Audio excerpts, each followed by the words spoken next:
Yeah, hi there coaches. Okay, so chapter 3. Now chapter 3 is going to help you to establish your core values and what matters to you. And the reason why this is important is because whatever is important to you, whatever style you've got, whatever core values you have, they're going to come through in the way you coach. They're going to come through in the style of soccer you want to play.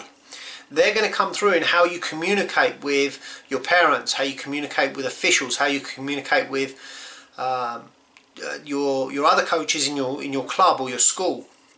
So one of the things that is really helpful for you is to understand what your core values are. What matters to you? What are the unbreakable laws by which you live? And I'm nearly 47 years old, and these core values have shifted pretty drastically, certainly in the last 5 years, for sure in the last 5 years, but probably more like the last 15 years. And what matters to me now wasn't as important to me as it is now 15 years ago. So likely in the next 15 years, what's important to me now will change again. So your core values can change. They can be things that you are no longer nailed to, you no longer fully believe. And I'll give you an example. When I was in the UK and I was running my recruitment business, I believed that having a really strong work ethic, working hard, being totally committed to my job, my work, my business would bring me financial freedom, would bring me the happiness I desired, it would bring me the security that I wanted. And it wasn't until, I don't know, probably, let me think, 3 years ago, that I realised that working hard was not a guarantee of any of those things. There was, I've had some success in my life through coaching, I've had some success through building businesses, I've enjoyed a nice lifestyle, but none of it has given me the financial freedom or the success in terms of the happiness that I was looking for. Certainly not through the working hard. So, that was one of the core values that I've abandoned, because I don't believe that working hard will give me anything other than long days. That's a monumental shift in my beliefs, in my core values, from where I was 20 years ago when I started my first business.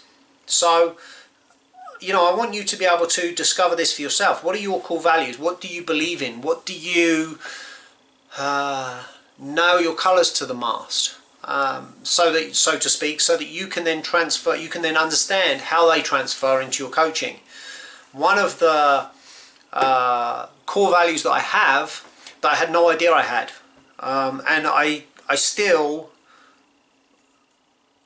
don't consciously show this. I don't consciously bring this out, but it comes out, and it comes out because I can't help it, and is love. The players that play for me, I love them like they're my own children, and I never even realized that. I thought that everyone took the player and the person and would want to mold them into the best possible human being they can be. Not necessarily the best soccer player they can be, because ultimately, for a lot of these kids, as they go through, and you'll discover this in a later video, how many players will actually make it to the professional game. It's my minuscule number. So, we're not playing soccer to become professional at it, get paid at it. We're playing because we love it. We're playing because we enjoy it. And we're playing because we're going to learn the life skills subconsciously that are going to take us through for the rest of our lives. So, I thought that everybody would embrace those kids like they are their own, like they are trying to make the best possible human being possible. Too many possibles there. But that's not the case. And so, one of my core values is love. I give love freely to anyone that wants it, that is going to interact with me in a positive, cooperative, collaborative way. So, there's another core value. So, you know, throughout this chapter, I want you to be continually asking yourself, does that matter to me? Is that important to me? Is that something that I couldn't do this coaching job without? And if it is, chances are that's one of your core values. So, good luck. Enjoy this chapter. This chapter is pretty important too, because it kind of defines who you are as a coach. It gives you that framework in which you are prepared to work in, and the things that are completely intolerable to you. You know, another one for me is be on time. You know, I hate it when my players turn up late. And sometimes it's because their parents are running late. And I do everything I can to lay this out in the beginning of the season, that it's important to be respectful of people's time, to be on time, to get to practice on time, to get to games on time. But it doesn't matter what I say, there's always someone that doesn't have that same core value I have. And if that's the case, then I can't expect them to embrace it as a core value if it isn't something that they believe in. So, you know, it kind of puts me in a difficult position. Although it's a core value for me, it's not a core value for them. So we bring it up in the team meeting, we put it out there that, you know, it's important that everyone turns up on time, and that's about all you can do. You can have a team rule that says that you won't start a game if you turn up late, so that affects the player. So, you know, just because it's a core value to you, it doesn't mean it is for your parents. Alright, enough of me. Get on with the chapter. I'll talk to you again soon. Bye bye.